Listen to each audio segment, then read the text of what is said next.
In this video, I'm going to talk about professional wrestling, but I know that wrestling isn't of interest to very many of you, so if it helps, if wrestling isn't your thing, don't think of this as a story about wrestling. Think of it as a story about workers' rights.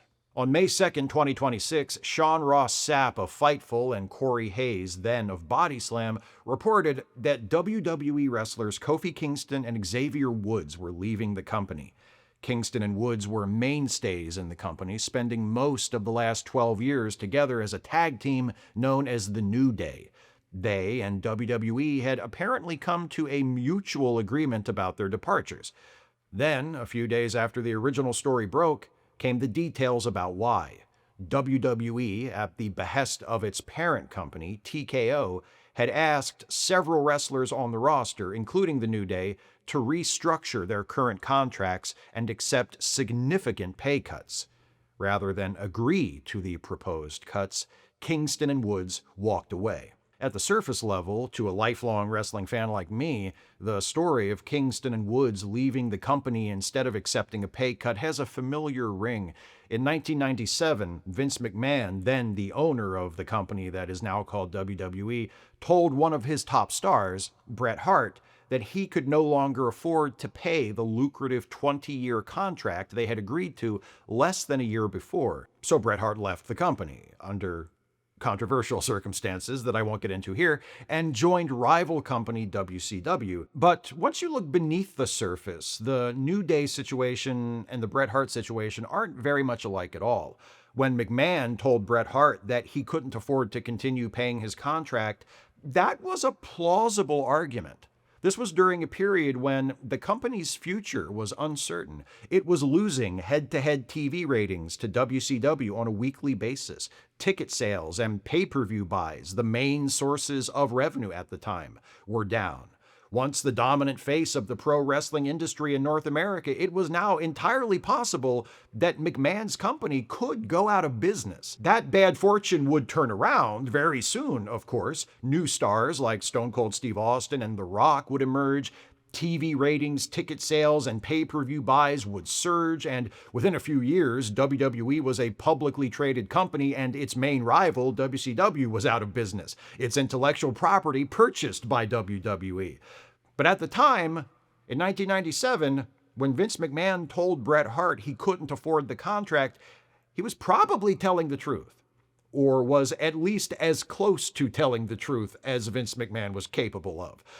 The present circumstances of WWE and its parent company TKO, which also owns the Ultimate Fighting Championship, are not so bleak. Quite the opposite. The past few years have seen unprecedented levels of financial success. According to WrestleNomics, a website operated by Brandon Thurston, which monitors the business side of the pro wrestling business, WWE's annual revenue has increased every year since 2009.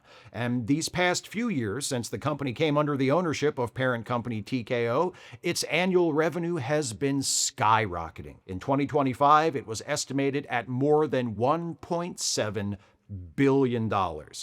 The biggest chunk of that revenue comes from media rights deals. Beginning last year, WWE moved its longest-running weekly TV show, Monday Night Raw, from cable, where it had aired since its debut in 1993, to Netflix. The Netflix deal was worth a reported $5 billion over 10 years. Last year, WWE also entered into a 5-year deal with ESPN to show its premium live events, what used to be called pay-per-views, on ESPN's new streaming app. That deal is worth a total of $1.6 billion. Plus, since 2018, WWE has had a deal with the Saudi Arabian government's General Entertainment Authority to run shows in that country, with the Saudis paying WWE in excess of $50 million per show, and far more than that for marquee events, such as the Royal Rumble, which was held in Riyadh this past January, and for which the Saudis reportedly paid WWE $100 million, and WrestleMania, which is scheduled to be held in Riyadh next year, and for which the Saudis are reportedly paying over $200 million. Ticket sales are no longer the main source of revenue for WWE, but that doesn't mean they aren't making a killing as far as that goes too. The high prices for WWE tickets has been a subject of fan complaints for a while now, so much so that it actually became a part of a major storyline leading into WrestleMania last month. Then world champion CM Punk got quite an enthusiastic reaction from the crowd when he looked into a camera and angrily demanded that they lower the ticket prices. When you've felt the need to write the fact that your ticket prices are too high into your main event WrestleMania program, that might be a sign that your ticket prices are too high. Out of curiosity, I went to the Ticketmaster website to price seats for an episode of Monday Night Raw scheduled to take place next month in Baltimore, about an hour and a half from where I live. There were still quite a few seats available. The cheapest seat listed cost almost $86, way up in the nosebleeds. This event is taking place at the CFG Bank Arena, which used to be called the Baltimore Arena. Various promotions have run wrestling shows there for decades. I've been there. I've sat in that section. They aren't bad seats. You're nowhere close to the ring, but you can see everything. Are they worth $86 fucking dollars a piece? No, they are not. I don't recall exactly what I paid for them when I last attended a wrestling show at the Baltimore Arena. 11 years ago, but it wasn't anywhere close to that much. The most expensive seats available, on the floor, on the side facing the main TV camera, go for $1,237. I remind you, this is just an episode of a TV show. It's not a major event. And as usual nowadays, no matches have been announced. Nothing specific has been advertised other than it's going to be an episode of Raw, and WWE is expecting people to pay between $86 and $1,237 to see it in person. And that's after fans complaining about how expensive the tickets were became such an issue that they wrote it into the show. Some of you business egghead types who have noticed that so far I've only been speaking about WWE's financial situation in terms of gross revenue might be asking, but Steve, never mind the gross revenue. Is the company profitable? The answer is, oh yes. According to companiesmarketcap.com, guess what they keep track of? TKO, the parent company of WWE, currently has an operating margin of around 18%. The operating margin is a figure that expresses the profitability of a company. It's the earnings, or the net income, the profit, divided by the gross revenue. TKO's operating margin is comparable to that of Comcast, a few points higher than that of the Fox Corporation, and way higher than Paramount Skydance. Holy shit, what happened over there, fellas? You make some major purchases recently or something? Oh yeah. Anyway, the point is, WWE is not only taking in records amount of revenue, it is extremely profitable. All of that is the context in which wrestlers like Kofi Kingston and Xavier Woods were being asked to take substantial pay cuts. Which raises the question, if the company isn't being compelled by dire financial circumstances to restructure existing contracts to get wrestlers to take less money, why do it? I mean, because it's run by greedy executives who care about literally nothing other than money, obviously.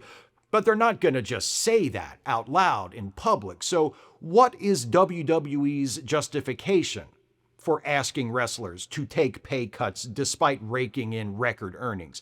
According to Brian Alvarez of Wrestling Observer, it's because of the lighter schedule WWE wrestlers are working now as opposed to a few years ago. On the May 5th edition of Wrestling Observer Live, Alvarez, attempting to explain the WWE TKO point of view on the contract restructuring, said, "Their justification is, things are very different now than when you signed this deal. You're not doing 4 house shows a week. You're not on the road 4 days a week paying for your transportation and your hotel. We want to pay you less for what because you're doing less now." And you know what?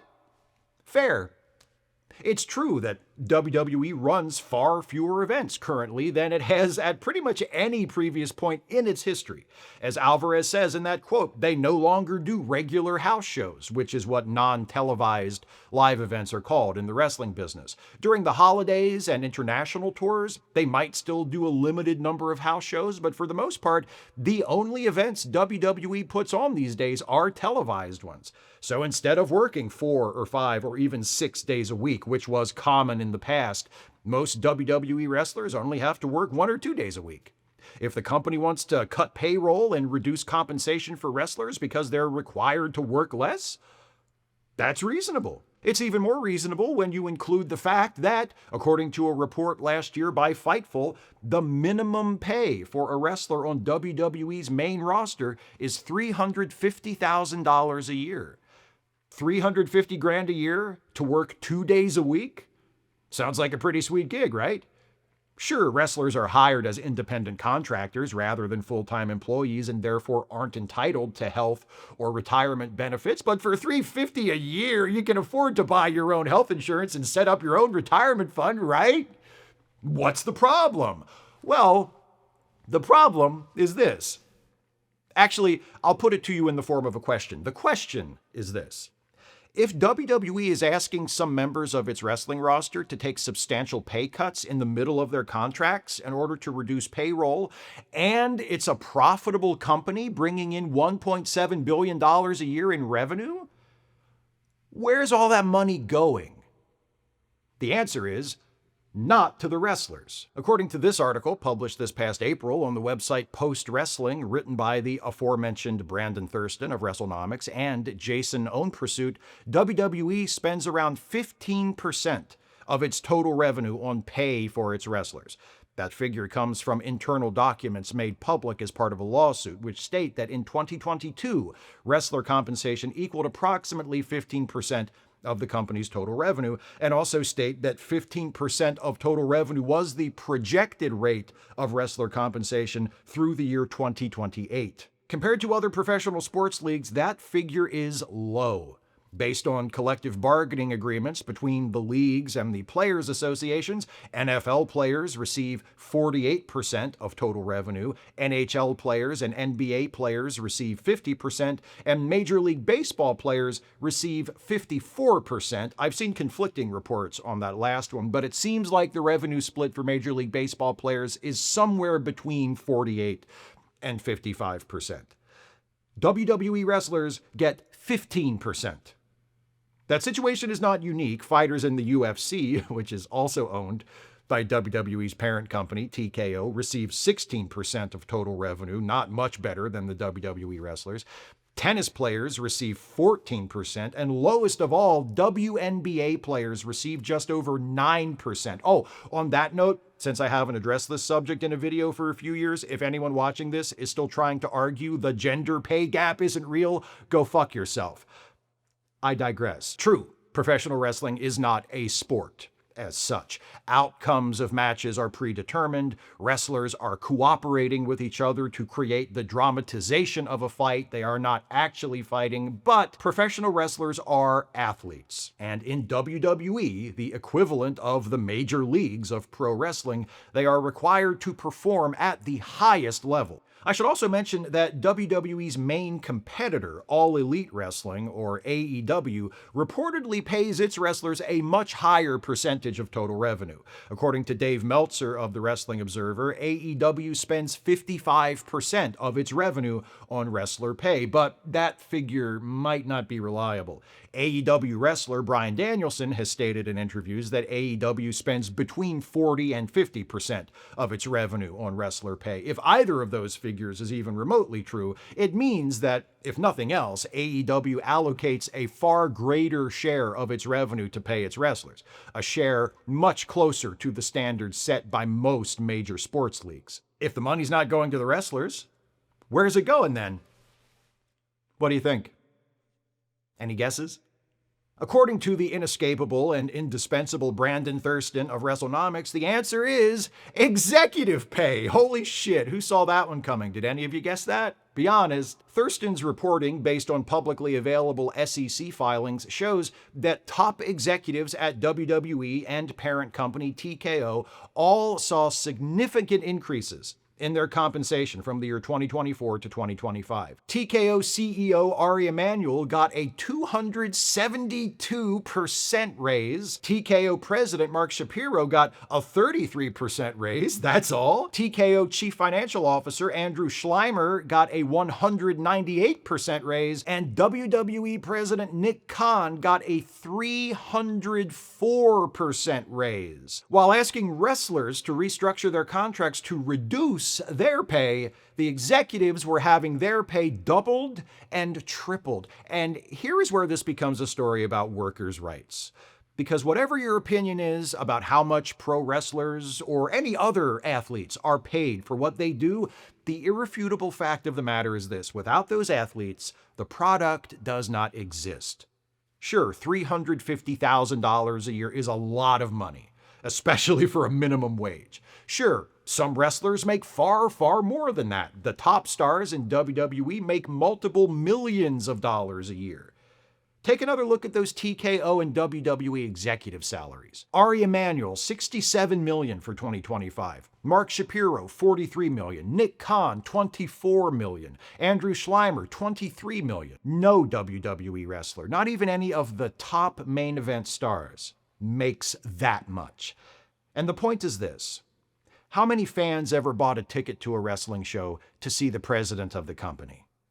Or the CEO or CFO of the parent company? Who buys a pay-per-view or subscribes to a streaming service to watch a big show because of an executive? How many of the people who bought those obscenely overpriced WrestleMania tickets and traveled to Las Vegas to attend the event did that because of Nick Khan or Ari Emanuel? If the answer isn't zero, it's pretty fucking close to zero. Without the wrestlers, the product does not exist. If wrestlers aren't wrestling, there is no wrestling business. And those executives would have to find a way to leech tens of millions of dollars a year off of something else. Not to get too Marxist on you here, which I can't actually do because I've never read Marx, hence my grasp of his theories is somewhat limited. But this is a pretty clear-cut case of labor creating value. And given the fact that the wrestlers, the athletes, create the value of the company through their labor, isn't it only fair that they be entitled to at least half of the revenue the company generates because of them? Other top-level athletes get that. Not everybody. As you saw, UFC fighters and tennis players and WNBA players are getting fucked by the owners and executives of their sports too. But Major League Baseball players, NBA basketball players, NHL hockey players, NFL football players, they're getting their 50% or close to it. Why not WWE wrestlers? WWE wrestlers don't have a union. Baseball, basketball, football, hockey, they all have unions. Players' associations that use the power of collective bargaining to fight for a fair share or a fair-ish one on behalf of the athletes they represent. That's why the minimum salary of a Major League Baseball player is more than double that of a WWE wrestler. That's why the highest paid Major League Baseball front office executives make only a fraction of what the highest paid players make per year. There is no collective bargaining agreement between WWE and the wrestlers it employs. Consequently, the wrestlers' share of the revenue is far smaller than it should be, and the power dynamic is completely one-sided in the company's favor. WWE can release its wrestlers from their contracts essentially at any time for any reason. Wrestlers don't have that option as a rule. They can't say to the company, you know what? I'm still in the middle of my contract, but I don't want to wrestle for you anymore. I'm going to go work somewhere else. I'm giving you my notice. You don't have to pay me anymore. Catch you later. But the company can cut them loose as it sees fit. When you're a wrestler for WWE, you might think you signed a 3-year contract. The truth is, you signed a however long they feel like paying you contract. And look, I'm not trying to tell you that the events which inspired me to tell you this story are unprecedented. WWE isn't the only company price gouging. Ticket costs are high all over live entertainment and sports. Kofi Kingston and Xavier Woods are not the first WWE wrestlers to be pushed to take a pay cut in the middle of a contract. It's happened before. It happened to other wrestlers this time. Some of them took the pay cut and stayed. Some of them, like Kingston and Woods, told WWE to stick it up their ass and left. What I am trying to tell you is this. Kofi Kingston and Xavier Woods were not just guys on the roster. They were stars for WWE for a long time. They were featured players, they sold merchandise, they worked as baby faces, good guys, and heels, bad guys, and they were experienced and versatile enough to work with just about anyone and produce something worth watching if you happen to be a wrestling fan. They'll land on their feet wherever they end up, but they deserve better than to be asked to cut their money in half at a time when the company they work for is more successful than it's ever been, and its top executives are getting ludicrous bumps in their already humongous rates of compensation, all while fans are being turned upside down and having their pockets shaken out just to get in the goddamn building to see the show. WWE is in the midst of an era where the people least responsible for the success of the operation are flagrantly claiming the spoils of that success for themselves and expecting those who actually created it to be happy with whatever's left over. And it's not just WWE. Some of you probably know what I'm talking about firsthand. What's it like where you work? When was the last time the people at the top took a pay cut so the people on the floor could get a raise? When a company brings in record revenue, does that money go to the people actually doing the work? Or does it vanish into the pockets of a CEO you've never met? If you work at a company without a union, how often have you been told by your bosses that unions are actually bad for the workers? How often have you gotten the message, directly or indirectly, that you should be happy with what you're being paid, that you should be grateful to have a job? What happened to Kofi Kingston and Xavier Woods might not mean anything to you, and that's fine. They're millionaires. But the same thing happens to working class people every single day. The system funnels the value we create upwards and leaves us fighting over the scraps. I told you this wasn't a story about wrestling.